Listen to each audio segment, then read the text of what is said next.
नमस्कार। नक्षत्र तक में आपका स्वागत है। मैं आपका ज्योतिष मित्र आदित्य द्विवेदी।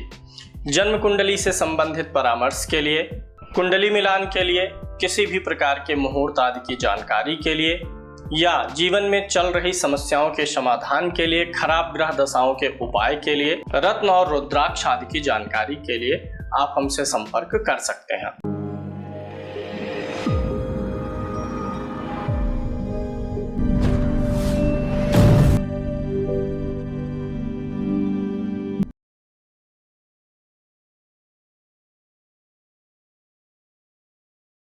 जन्म कुंडली विश्लेषण के कार्यक्रम में आज जो डेट ऑफ बर्थ हमारे सामने है 7 जुलाई 2004 18:25 मोडासा गुजरात का इनका जन्म है। सबसे पहले ग्रह स्पष्ट और उनकी स्थिति के बारे में मैं आपको बताऊंगा कि किसी भी कुंडली में सबसे पहले आप यही चीज़ें बोलेंगे। सबसे पहले देखिए लग्न कौन सी है, धनु लगन है।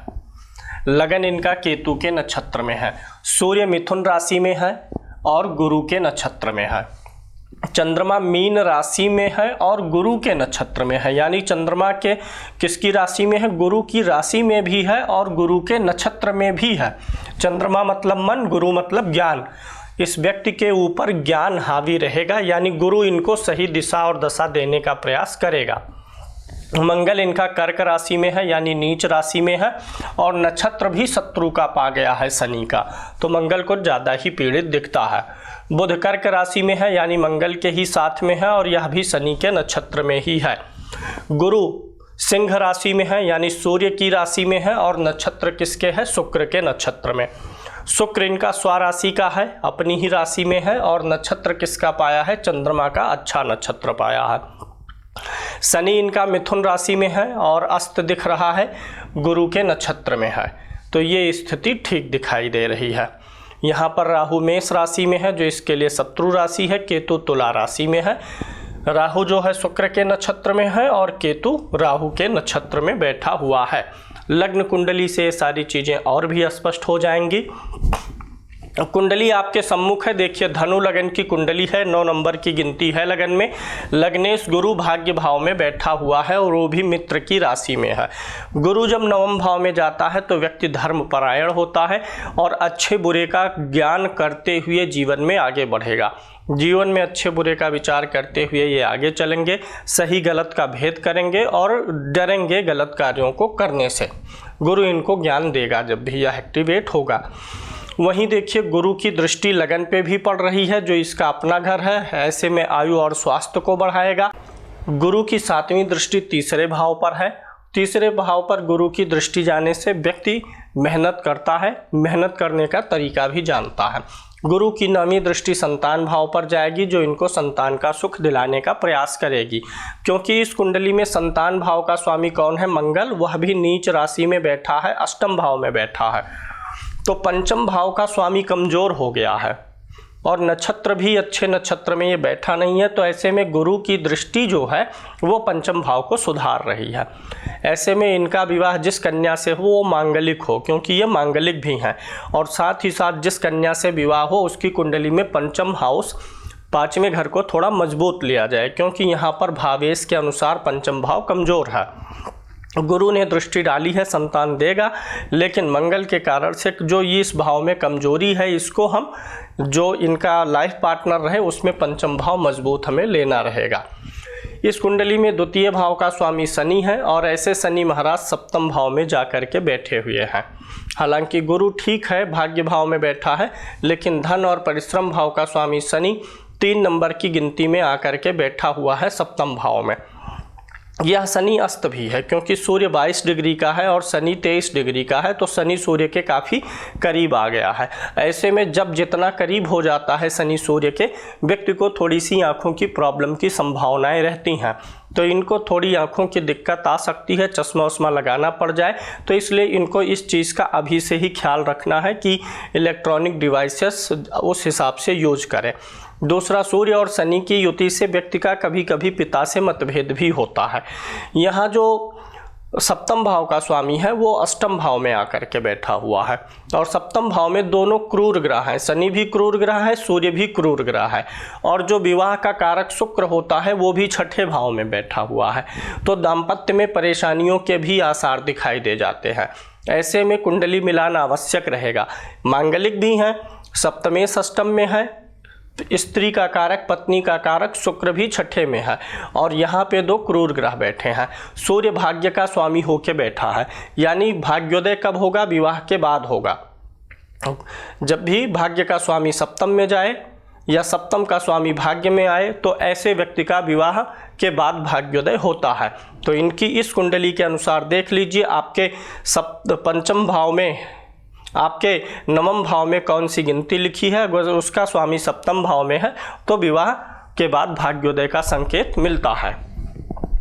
और वैसे भी इनकी नवमांश कुंडली के लगन में देखिए शुक्र बैठा हुआ है, तो यहाँ से भी जिसके नवमांश में लगन में शुक्र होता है उनका भी भाग्योदय विवाह के बाद होता है। तो ये चीज़ ख्याल रखना है विशेष रूप से। इस कुंडली में अगर हम देखें तो चंद्रमा अकेला बैठा है, चंद्रमा के ऊपर शनि का केंद्रीय प्रभाव भी है। चंद्रमा अकेला है, इसके पीछे भाव में कोई नहीं है, आगे राहु है, तो छोटा सा केंद्रुम दोष भी बनता है जब चंद्रमा अकेला हो, उसके आगे पीछे राहु केतु और सूर्य को छोड़ के कोई दूसरा ग्रह ना हो, तो राहु को इसमें काउंट नहीं करते हैं। ऊपर से शनि की दृष्टि है चंद्रमा के ऊपर। मानसिक रूप से ये दुविधा में रहेंगे, डिसीजन लेने में दिक्कत करेंगे, डबल माइंडेड होते रहेंगे, यह चीज़ भी दिखाई दे जाती है इस कुंडली से। अगर हम कार्य क्षेत्र की बात करें तो दसम भाव का जो स्वामी है बुध वो अष्टम भाव में आया हुआ है, और इस कुंडली में दशमेश बुध अष्टम में है, नवमांश में शुक्र की राशि में है। दसम भाव से दसम भाव देखें तो शनि और सूर्य बैठा हुआ है बुध की राशि में, और यहाँ पर दसम भाव का स्वामी भी बुध है। तो बुध ग्रह से संबंधित क्षेत्र IT इंटरनेट वगैरह या जो इंजीनियरिंग लाइन है, सॉफ्टवेयर है, बुध ग्रह से संबंधित क्षेत्रों में ये प्रदर्शन कर सकते हैं। साथ ही साथ चंद्रमा जो कि मन का कारक है गुरु के क्षेत्र में है, तो टीचिंग प्रोफेशन आदि के लिए भी ये प्रयास कर सकते हैं। अभी आगे इसके बारे में और चर्चा करेंगे। कुल मिलाकर के इस कुंडली में है क्या, गुरु इनका अच्छा बैठा हुआ है, सूर्य भी अच्छा बैठा है, शनि का साथ पाने से बिगड़ा हुआ है, शनि जो कि अस्त है विकल अवस्था में है, द्वितीय भाव का स्वामी होकर के मार्केश भी है। तो शनि की दशा अंतर दशा में शनि की वस्तुओं का दान करना होगा, क्योंकि ये इनको मानसिक रूप से परेशान करेगा, क्योंकि इसकी दृष्टि चंद्रमा पर है। मंगल जो इस कुंडली का पंचम भाव का स्वामी है नीच राशि में है, ऐसा मंगल जीवन में इनको कई बार चोट और चपेट भी लगवा सकता है, इसलिए इनको वाहन वगैरह या ऐसी कोई भी चीज़ें संभाल के चलानी है, क्योंकि ये मंगल यहाँ का नीच का अच्छा नहीं है। अष्टम भाव का नीच का मंगल दिक्कत देता है, व्यक्ति को शारीरिक रूप से कमज़ोर भी बनाता है, और दुर्घटना, वाहन, विवाद, झगड़ा आदि से ऐसे व्यक्ति को दूर रहने का प्रयास भी करना चाहिए। इस कुंडली में काल सर्प दोष नहीं बन रहा है, चंद्रमा बाहर है इसलिए काल सर्प दोष नहीं बन रहा, पितृ दोष नहीं है। मंगल के यहाँ नीच होने से इनका छोटे भाइयों से सामंजस्य में गड़बड़ी भी रहेगा, पीठ और कमर मांसपेशियों में दर्द की शिकायत रहेगी। आगे चल के थोड़ा मंगल के अष्टम में होने के नाते पाइल्स वगैरह की भी छोटी मोटी समस्याएं आएंगी। नवमांश कुंडली मिथुन लगन की है, लगन का स्वामी बुध और शुक्र दोनों ने स्थान परिवर्तन किया हुआ है, लगन पर गुरु की भी दृष्टि है। पत्नी का स्वभाव बहुत अच्छा रहेगा इनको पत्नी अच्छी मिलेंगी, बशर्ते इनके ग्रह खराब हैं, इसलिए ये हो सकता है कि उस अपनी स्त्री की वैल्यू ना कर पाए, इसलिए इस विषय में भी कुंडली मिलान आवश्यक रूप से ढंग से किया जाए तो ज़्यादा ठीक रहेगा। यहाँ पर शुक्र लगन में बैठा है, पत्नी शिक्षित होगी, आधुनिक होगी, द्वितीय भाव में चंद्रमा है, पत्नी आएगी तो इनके घर में धन भी आएगा, मेहनती भी होगी, तीसरे भाव का राहु ठीक ठाक है, यहाँ गुरु और बुध बैठा हुआ है, ये कॉम्बिनेशन भी ठीक है। दसम भाव का स्वामी गुरु है और लगन का स्वामी बुध, दोनों एक साथ बैठे हुए हैं, लगन में भी शुक्र है, तो पत्नी भी इनको कोई ना कोई कामकाजी महिला ही मिलने वाली है। मंगल यहाँ है तो जीवन साथी के लिए यह मंगल शत्रुहंता भी योग बनाएगा, सब कुछ ठीक है। इनकी वाइफ को भी आंखों की कुछ समस्याएं रहेंगी, यानी चश्मा लगेगा। चूँकि इनकी राशि मीन है इसलिए मीन राशि पे 7.5 शुरू हो गई है। जो चंद्रमा इनकी लग्न कुंडली में शनि से दृष्ट है, अब उसी शनि की 7.5 अगले 7.5 वर्षों तक रहेगी। तो इस चीज़ का ख्याल रखना है कि इस बीच में अगर इनको कोई शारीरिक रूप से परेशानी आए, दिक्कत आए, मानसिक रूप से दिक्कत आए तो शनि के लिए कुछ उपाय वगैरह कराना जरूरी है। शनि के लिए जपदान और मंगल के लिए भी जपदान आवश्यक है। सूर्य के लिए स्टोन इनको मूंगा पहनना है और बृहस्पति के लिए स्टोन इनको पुखराज पहनने की ज़रूरत है। शुक्र इनका छठे भाव में बैठा है। इनके परिवार में रहने वाली स्त्रियां कभी भी नंगे पांव ना रहें, यहाँ तक कि घर के लिए भी अलग कोई चप्पल वगैरह निर्धारित करें, वहाँ हमेशा चप्पल पहन के रखें, क्योंकि छठे भाव में शुक्र हो तो अगर घर की स्त्रियां नंगे पांव रहें तो घर की सुख समृद्धि पाताल में चली जाती है। विशेष रूप से ये अपनी पत्नी के लिए घर में जूता चप्पल कुछ व्यवस्था करके रखेंगे, वो पहन के रखें। अन्य स्त्रियां भी घर में पाँव को हमेशा कुछ ना कुछ चीज़ों से ढके रहें। अगर हम सुदर्शन चक्र कुंडली देखते हैं तो सुदर्शन चक्र से लगन में कोई लगन से दशम में कोई ग्रह नहीं है, चंद्रमा से दशम में कोई ग्रह नहीं है, सूर्य से दशम में चंद्रमा बैठा हुआ है।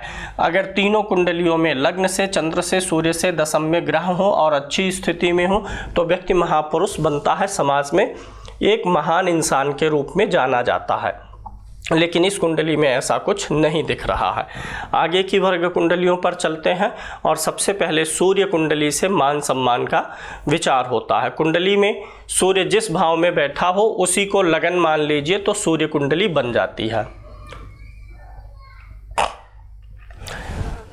यहाँ पर ये सूर्य कुंडली है, सूर्य के साथ शनि बैठा हुआ है। तो सूर्य के साथ शनि बैठता है तो बहुत अच्छे स्तर की मान सम्मान नहीं मिल पाती है। सूर्य के साथ शनि होने पर व्यक्ति डिप्लोमेटिक माइंड का होता है, रणनीति और कूटनीति बनाने में माहिर होता है। मान सम्मान विश्व स्तरीय होने की संभावना कम है। चंद्र कुंडली से मैंने आपको बता ही दिया कि 7.5 चल रही है। होरा कुंडली इनकी सिंह लगन की होरा है। इनके धन पर देवताओं का प्रभाव रहेगा। अगर 4 नंबर लगन में लिखा हो तो पितरों का प्रभाव होता है और अगर 5 नंबर लिखा हो तो देवताओं का प्रभाव होता है। होरा कुंडली में हम यह जान सकते हैं कि अगर आपके जीवन में कोई धन से संबंधित समस्याएं आ रही हैं तो उन समस्याओं को आप कैसे हल कर सकते हैं। इन समस्याओं को हल करने का तरीका यह है कि आप अपनी होरा कुंडली देखिए। अगर यहाँ 5 नंबर लिखा है तो इसका मतलब है कि होरा में देवताओं की होरा है, तो आपको देवताओं के शरण में जाना चाहिए, मंदिर जाना चाहिए, भोग प्रसाद करना चाहिए। देवताओं के निमित्त शरणागति करेंगे तो धन की वृद्धि होगी। वहीं अगर लगन में 4 नंबर की गिनती हो यानी चंद्र की होरा हो तो व्यक्ति को साल भर में एक बार अपने पितरों के निमित्त कुछ ना कुछ करना चाहिए। यानी ऐसे व्यक्ति के धन के देवता उसके पितर होते हैं। पितरों की शरणागति से व्यक्ति का धन बढ़ता है और कर्ज मुक्ति भी मिलती है। तो इस कुंडली में देवता लोग इनके धन के अधिपति हैं, देवताओं की शरणागति करनी चाहिए। देशकाल कुंडली से व्यक्ति के मेहनत और परिश्रम का विचार होता है। धनु लगन की कुंडली है, लग्नेश अच्छी स्थिति में है, लगन को देख रहा है, परिश्रम कर ले जाएंगे। लेकिन तीसरे भाव में शनि और सूर्य की युति भी है। अत्यधिक परिश्रम से सेहत खराब हो सकता है। चूँकि ऐसा देखने से भी लग रहा है कि ये बहुत शारीरिक रूप से परिश्रम करने वाले नहीं हैं, थोड़ा सा इनको आराम अधिक है। तो ऐसे में अगर अत्यधिक शारीरिक श्रम करेंगे तो बीमार पड़ जाएंगे। इस कुंडली की सबसे बड़ी विशेषता क्या निकल के आ रही है कि इस कुंडली में सूर्य और शनि की युति बार बार रिपीट होगी, कई कुंडलियों में रिपीट होगी। या तो सूर्य शनि साथ होंगे या शनि की सूर्य पर दृष्टि होगी, जिसको हम अंधक दोष बोलते हैं। तो इस कुंडली का जो एक सबसे बड़ा ट्रीटमेंट निकल के आता है कि इस कुंडली को हम सुधार सकते हैं कि अगर हम सूर्य और शनि की युति के दुष्प्रभाव को कम कर सकें। तो यहाँ पे सूर्य शनि की युति है। चतुर्थांश में देखते हैं, लगन का स्वामी 12वें भाव में है, बाहर भी जाएंगे घूमने के लिए। ये लगन में शनि भी बैठा है, चंद्रमा के साथ है। शनि की दृष्टि यहाँ देखिए सूर्य पर आ गया है। चतुर्थांश कुंडली बताती है कि भाग्य का स्तर सामान्य रहने वाला है, क्योंकि लग्नेश 12वें भाव में है, भाग्य का स्वामी मंगल अष्टम भाव में बैठा हुआ है और अष्टमेश भाग्य में गया हुआ है। तो भाग्य का स्तर सामान्य रूप से काम करेगा, बहुत एक्सट्रीम लेवल का भाग्य भी दिखाई नहीं देता है। पंचमांश कुंडली से व्यक्ति के ज्ञान और अनुभव को देखते हैं। लगन का स्वामी कौन सा ग्रह है? मंगल नीच राशि में बैठा हुआ है और यहाँ पर शुक्र भी बैठा हुआ है। तो ऐसे में व्यक्ति स्त्री चिंतन अधिक करता है और स्त्री के प्रेम के लिए लालायित भी रह सकता है। या स्त्रियों से संबंधित कुछ इशूज हो सकते हैं। ऊपर से यहाँ पे भी देखिए सूर्य और शनि की युति बनी हुई है।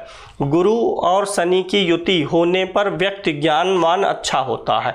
यहाँ पर गुरु नीच राशि में है, मंगल नीच राशि में है, नीच भंग बना हुआ है, यानी समय के साथ उम्र बढ़ने के साथ इनको सामाजिक डीलिंग का ज्ञान होगा। शुरू में बड़ी गलतियाँ करेंगे, लोगों को और समाज को पहचानने में इनसे भूल होती रहेगी, लेकिन बाद में जब यही नीच भंग बाद में काम करता है, गलती करा के अनुभव दे के काम करता है, तो ये चीज़ इनको आगे चल के संभालेगी। षष्ठांश कुंडली से शत्रुओं का ज्ञान होता है। लगन का स्वामी शुक्र है, नवम भाव में बैठा है, लगन ठीक है, लगन में कोई नीच का ग्रह नहीं है, लेकिन छठे भाव में चंद्रमा बैठा हुआ है।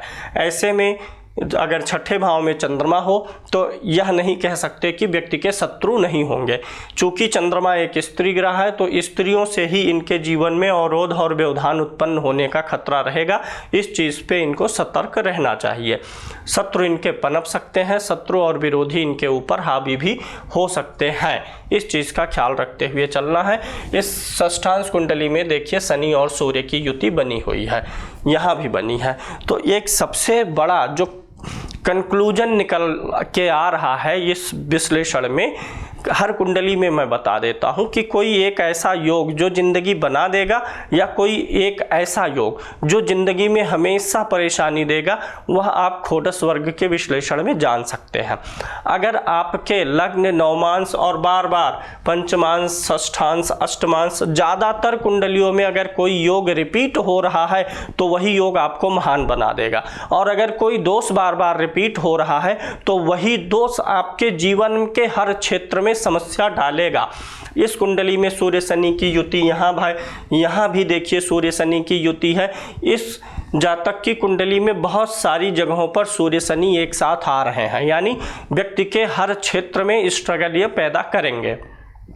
सप्तमांश कुंडली का लग्न शनि है और यह शनि 11th हाउस में देखिए फिर से योग बन गया, सूर्य शनि की युति बन गई है। पंचम भाव पे दोनों ग्रह दृष्टि भी डाल रहे हैं, सूर्य भी दृष्टि डाल रहा है, शनि भी दृष्टि डाल रहा है।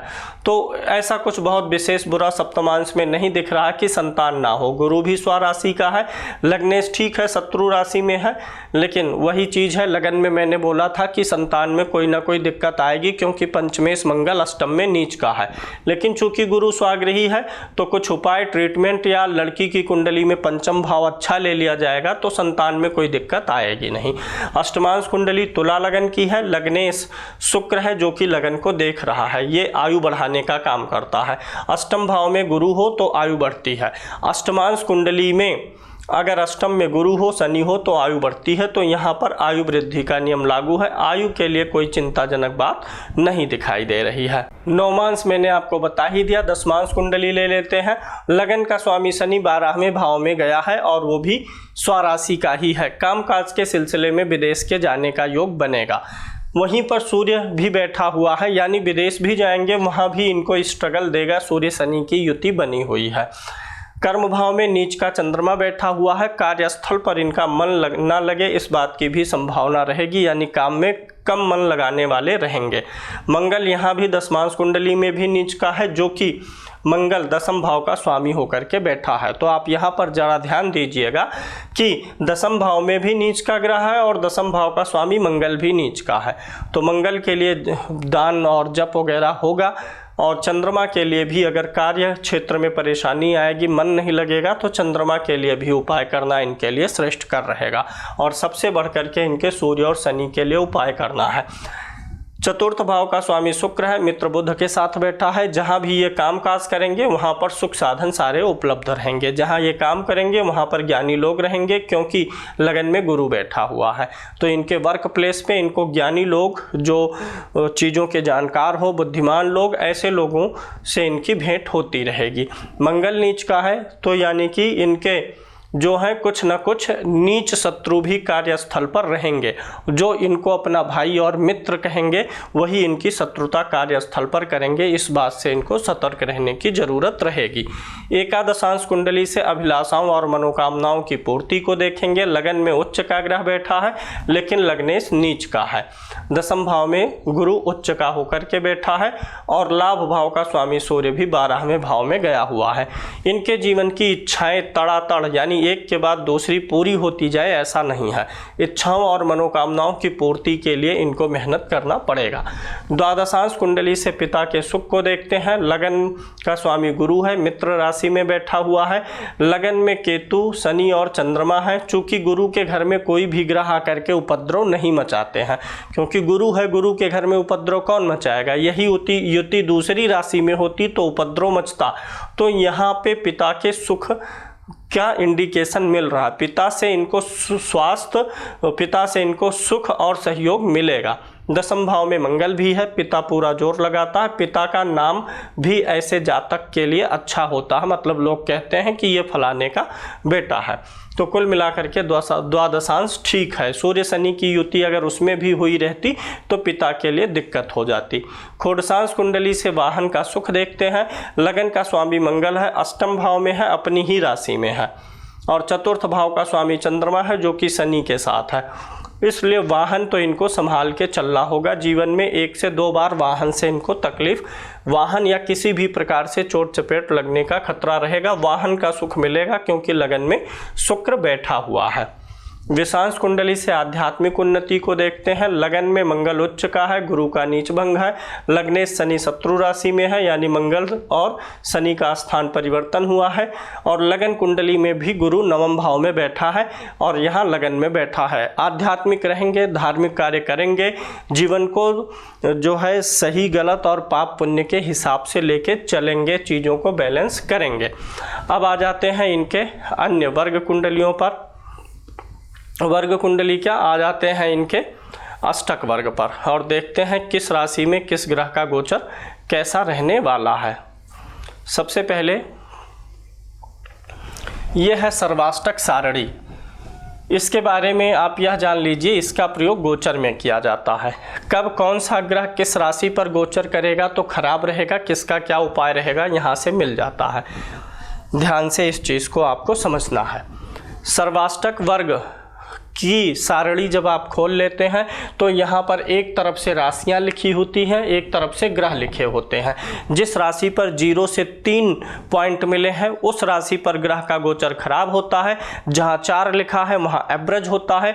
जहाँ 4 से अधिक है, 5, 6, 7, 8, उस तरीके से उस राशि पर ग्रह का गोचर अच्छा होता चला जाता है।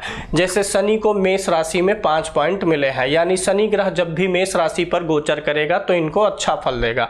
वहीं अगर आप देखें तो यहाँ 2 पॉइंट मिले हैं सिंह राशि पर, किस ग्रह को, सूर्य को, यानी सूर्य का गोचर जब भी सिंह राशि पर रहेगा तो सूर्य इनको अच्छा प्रभाव नहीं देगा, यानी उस समय इनको सूर्य की वस्तुओं का दान कर देना होगा। उसी प्रकार से यहाँ देखिए 1 पॉइंट मिला है मिथुन राशि में, किस ग्रह को, चंद्रमा को। चंद्रमा जब भी जिस दिन मेष राशि पर रहेगा उस दिन इनको अशुभ प्रभाव देगा। इसी प्रकार से सारे ग्रहों के गोचर के बारे में जाना जा सकता है। यहाँ पर 6 पॉइंट मिले हैं तुला राशि में, किसको, गुरु को। गुरु जब भी तुला राशि में गोचर करेगा तो इनको अच्छा प्रभाव देगा। इस प्रकार से सारे ग्रहों का गोचर निकाला जा सकता है। अष्टक सर्वाष्टक वर्ग की कुंडली पर आ जाते हैं। अभी हम सर्वाष्टक सारणी पर थे, अब हम आ जाते हैं कुंडली पर। सर्वाष्टक कुंडली में देखिए 28 जो पॉइंट होते हैं उसे हम एवरेज मानते हैं। इनके लगन में 30 पॉइंट है, आयु और स्वास्थ्य को अच्छा बनाता है। सप्तम भाव में 24 पॉइंट है। लगन में ज़्यादा पॉइंट है, यानी ये और इनकी पत्नी में ये हावी रहेंगे। लगन में ज़्यादा पॉइंट हो तो जिसकी कुंडली है वो हावी होता है, और अगर सप्तम में ज़्यादा पॉइंट्स हो तो जीवन साथी हावी होता है। ये बहुत उत्सुकता वाला विषय होता है, लोग इस बारे में जानना भी चाहते हैं। अगर आप यह जानना चाहते हैं बिना किसी गुणा गणित के कि आप हावी रहेंगे कि आपका जीवन साथी हावी रहेगा। तो इसके लिए आप अपनी सर्वाष्टक वर्ग की कुंडली खोल लीजिए और यह देख लीजिए कि लगन में ज़्यादा पॉइंट्स हैं कि सप्तम भाव में ज़्यादा पॉइंट्स हैं। अगर लगन में ज़्यादा पॉइंट्स हैं तो आप हावी रहेंगे, और अगर सप्तम भाव में ज़्यादा पॉइंट्स हैं तो आपका जीवन साथी आपके ऊपर हावी रहेगा। यहाँ पर ये हावी रहेंगे। द्वितीय भाव में 32 पॉइंट्स हैं जो एवरेज से अधिक है, इसलिए इनके जीवन में धन की कमी नहीं रहेगी। अष्टक वर्ग से धन जीवन में कम ना रहे, सारे आवश्यकताएं पूरी हो जाएं, ज़रूरतें पूरी हो जाएं, यानी जीवन परेशानियों में ना बीते धन के लिए। इसके लिए आप यह देखिए कि द्वितीय भाव में कितने पॉइंट्स हैं और 12वें भाव में कितने पॉइंट्स हैं, लाभ भाव में कितने पॉइंट्स हैं। अगर द्वितीय भाव में और लाभ भाव में 12वें से अधिक पॉइंट्स हो तो ऐसे व्यक्ति के जीवन में आर्थिक मुश्किलें नहीं आती हैं। 12वें भाव में 22 पॉइंट है, धन में 32 है, लाभ में 27 है, यानी कि लाभ और धन में अधिक पॉइंट्स हैं, व्यय में कम है, इसलिए इनको जीवन में बड़ी आर्थिक मुसीबतों के सामना का योग नहीं है। तृतीय भाव में 24 पॉइंट्स हैं, परिश्रम बहुत अधिक शारीरिक रूप से नहीं कर पाएंगे। चतुर्थ भाव में 34 पॉइंट्स हैं जो कि बहुत अच्छा है, जीवन में घर, गाड़ी, बंगला, सुख साधन ये सब कुछ अच्छा मिलेगा। संतान भाव में 34 पॉइंट्स हैं, संतान से अच्छा सुख मिलेगा। छठे भाव में 34 पॉइंट्स हैं, कंपटीशन जीवन में तगड़ा मिलेगा, रोग ऋण शत्रु इनसे भेंट होती रहेगी। यहाँ पर 24 पॉइंट्स हैं, यानी जीवन साथी पर ये हावी रहेंगे। अष्टम भाव में कम पॉइंट्स होना ही अच्छा है, छठे में कम पॉइंट्स हो, 12वें में कम पॉइंट्स हो, यही अच्छा है। तो यहाँ पे 22 पॉइंट्स हैं, इसलिए इनका जीवन अच्छा चलेगा, जीवन लंबी आयु वाला होगा। भाग्य भाव में 25 पॉइंट्स हैं, यहाँ पर भाग्य में औसत से कम बिंदु हैं, 28 पॉइंट एवरेज होता है, तो एवरेज से कम पॉइंट्स होने के नाते भाग्य उस स्तर का साथ नहीं देगा। कर्म भाव में 29 पॉइंट्स हैं, भाग्य में 25 है, तो भाग्य से ज़्यादा इनको कर्म साथ देगा, कर्म पे इनको ज़्यादा भरोसा करना होगा। कर्म में एवरेज से 1 पॉइंट अधिक भी है, तो एवरेज से अधिक कर्म भी करेंगे। लाभ भाव में 27 पॉइंट्स हैं जो एवरेज से कम है और कर्म से भी कम है, तो ऐसे में आप यह मान के चलें जो भी ये कर्म करेंगे उससे थोड़ा कम परिणाम भी इनको प्राप्त होगा। आ जाते हैं एक बार दशाओं को भी इसी क्रम में देख लेते हैं कि वर्तमान में कौन सी दशाएं चल रही हैं। इनकी कुंडली में वर्तमान में शनि की महादशा चल रही है, शनि की महादशा चल रही है अभी, और शनि दिसंबर 2026 तक चलेगा। अभी शनि में राहु की अंतर्दशा चल रही है। राहु की अंतर्दशा में थोड़ा पढ़ाई लिखाई में मन कम लगना या पढ़ाई लिखाई के रिजल्ट में कमी आने की संभावना रहती है, तो मई 2024 तक थोड़ा पढ़ाई लिखाई के दृष्टिकोण से ठीक नहीं दिख रहा है। उसके बाद गुरु का अंतर आएगा, शनि में गुरु का यह अंतर बहुत अच्छा जाएगा। फिर इधर बुध की महादशा और केतु की महादशाएं आएंगी, जिसको हम एक बार फिर से लग्न कुंडली से टैली भी कर लेते हैं और लग्न कुंडली से उपायों की चर्चा भी कर लेते हैं इसी वक्त। यहाँ पे ये इनकी लग्न कुंडली है। गुरु चूंकि नवम भाव में बैठा हुआ है और शनि से गुरु तृतीय भाव में है, गुरु से शनि लाभ भाव में है, तो शनि में गुरु की अंतर्दशा अच्छी जाएगी। राहु चूंकि शत्रु राशि में है, इसलिए शनि में राहु अच्छा नहीं जाएगा, बुद्धि भाव पर ही है, तो पढ़ाई लिखाई से थोड़ा सा डिस्ट्रैक्शन भी ये पैदा करने का प्रयास करेगा। इस कुंडली में उपाय क्या करना है? मंगल के वस्तुओं का दान और मंगल का जप करवाना है। क्योंकि मंगल को ज़्यादा ही बुरा है, अष्टम भाव में नीच का है, तो मंगल के 1.25 लाख मंत्र का जाप और इन वजन के बराबर गुड़ का दान होना चाहिए। सूर्य और शनि का जप होना चाहिए और हवन होना चाहिए। गुरु के लिए इनको पुखराज पहन लेना है, ये इनके लिए ज़रूरी है, और सूर्य के लिए माणिक्य इनको पहन लेना है। साथ ही साथ चंद्रमा भी अकेला है, अगर मानसिक रूप से परेशानी हो, मन ना लगता हो, मन भटकता हो, तो इनको चंद्रमा के लिए चावल का दान सोमवार को कराना चाहिए। कुल मिलाकर के इनके मेडिकल के भी फील्ड में जाने के योग बनते हैं और बुध ग्रह से जुड़े हुए टेक्निकल फील्ड में भी जाने के योग बनते हैं। जीवन सामान्यतः ठीक दिखाई दे रहा है, सिर्फ इसी मंगल के कारण से कभी कभी समस्याएं आएंगी, मानसिक रूप से बेचैन रहेंगे, वैवाहिक जीवन को लेकर के थोड़ा सा ऊहापोह बनेगा। इन सारी चीज़ों को ध्यान रखना है। धन आदि के मामले में जीवन में तकलीफ दिखाई नहीं देती है, सुख साधन जीवन में अच्छा बना रहेगा।